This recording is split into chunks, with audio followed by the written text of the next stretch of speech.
va déjà avec la deuxième présentation. Il s'agit de Yann Lalonde, qui est étudiant en maîtrise en génie mécanique, qui nous fait une présentation intitulée « Système multifonction d'aide à la mobilité ». Merci de l'accueillir chaleureusement.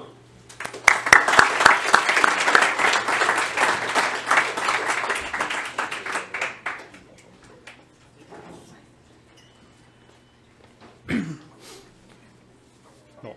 Imaginez, vous venez d'avoir un accident grave, vous êtes pris dans un lit d'hôpital. Bon, inquiétez-vous pas trop, vous risquez pas de mourir, mais vous êtes pris dans un lit aux soins intensifs, vous savez pas trop combien de temps vous allez y rester. Mais si je vous disais qu'il y a un truc simple qui existe pour vous permettre de sortir de votre lit 30% plus vite. Mais ce truc-là, c'est simplement se lever de son lit puis de commencer à bouger un peu. Donc, en plus de réduire notre temps au lit d'hôpital, de bouger, ça permet d'augmenter nos capacités cardiovasculaires et respiratoires. Ça nous permet d'être plus alerte, puis en général plus heureux. En plus, les patients qui restent couchés dans leur lit perdent environ 2% de leur masse musculaire à chaque jour, ce qui fait qu'à la fin de leur séjour, quand ils commencent à se lever puis sortir pour vrai, bien, ils sont pas mal moins forts puis ont encore plus de difficultés à se lever.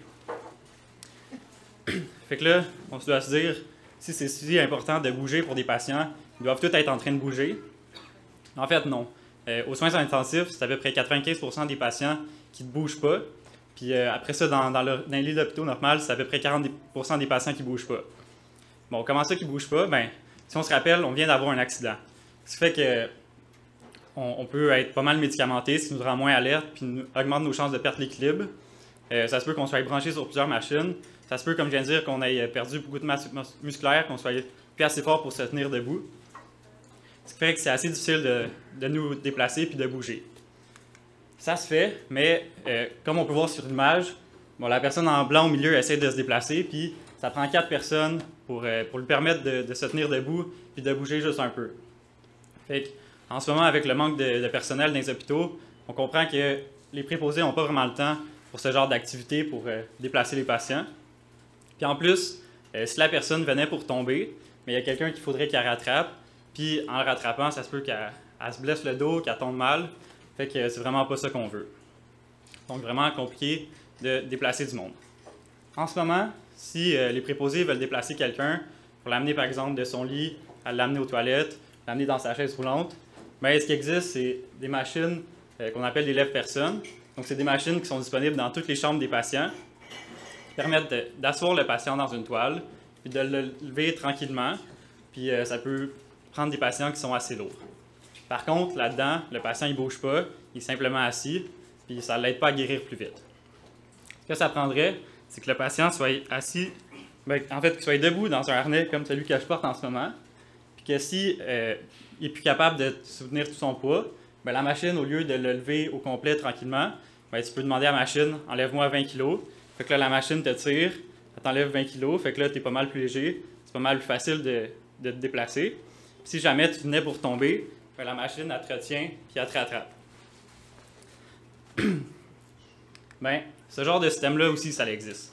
Par contre, c'est disponible seulement dans une pièce spécialisée, puis comme on se rappelle, c'est assez difficile de déplacer des patients pour l'amener là. En plus, ces systèmes-là ne sont pas tout le temps disponibles. En fait, des fois, il y en a peut-être juste un dans l'hôpital, si on est chanceux, sinon il faut aller dans une pièce, dans un centre de réadaptation spécialisé pour y avoir accès.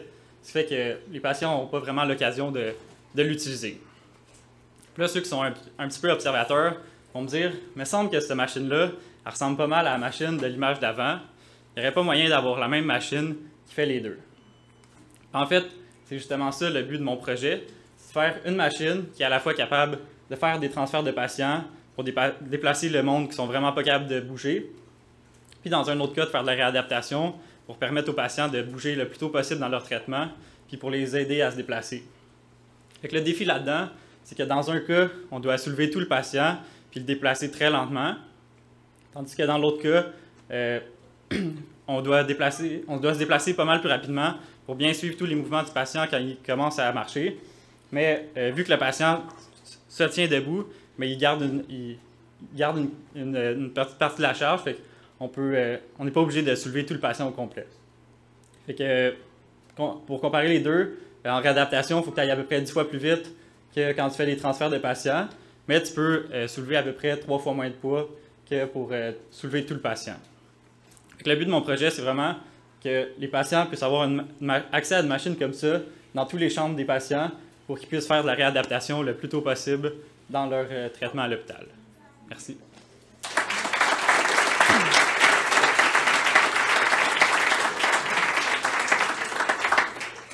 Merci beaucoup, Yann, pour ta belle présentation qui a respecté le temps. On encourage ça.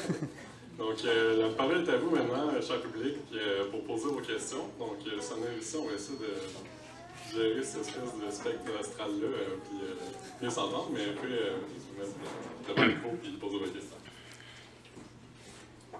Merci pour la présentation. J'avais une question, vu que le but de ça, c'est de finalement de stimuler en fait le muscle. Ouais. Est-ce qu'il n'y a pas d'autre façon de le stimuler que par marcher? Par exemple, si on voulait que la personne ne bouge pas, est-ce qu'on pourrait mettre, je sais pas, comme les trucs minceurs qu'on voit dans les trucs d'achat, je sais pas quoi. Les trucs que tu mets au-dessus du ventre. Est-ce que tu peux pas faire d'autres trucs aussi pour, comme ça, juste pour stimuler finalement le muscle et de pas forcément le faire en marchant? Est-ce que ce serait plus simple? Est-ce que ce serait pas plus simple? Ouais, je sais pas exactement si ça serait plus simple, mais c'est sûr, en ce moment, les physios font souvent plus d'exercices dans le lit, vu que justement, ils peuvent pas lever la personne pour avoir accès à une machine comme ça. Mais c'est ça, fait que quand tu es pris dans ton lit, c'est souvent les muscles de tes jambes qui perdent le plus de masse le plus rapidement. Puis sur marcher, c'est non seulement tu fais de l'exercice, mais en plus de te mettre debout, ça te permet à ton sang de mieux circuler, tous tes fluides, ils circulent mieux que quand tu es juste couché puis tu fais tes exercices. Fait que c'est un peu ça le but. Puis vu qu'il y a déjà des systèmes comme ça pour faire le transfert, comme faire une pierre deux coups puis avoir un système qui fait les deux en même temps.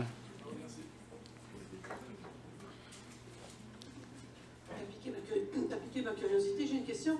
Est-ce que, t'en es où de ton projet? Est-ce que c'est quelque chose qui va voir le jour bientôt? Est-ce qu'il y a la possibilité d'utiliser la base de la machine existante, qui pèse la personne au total?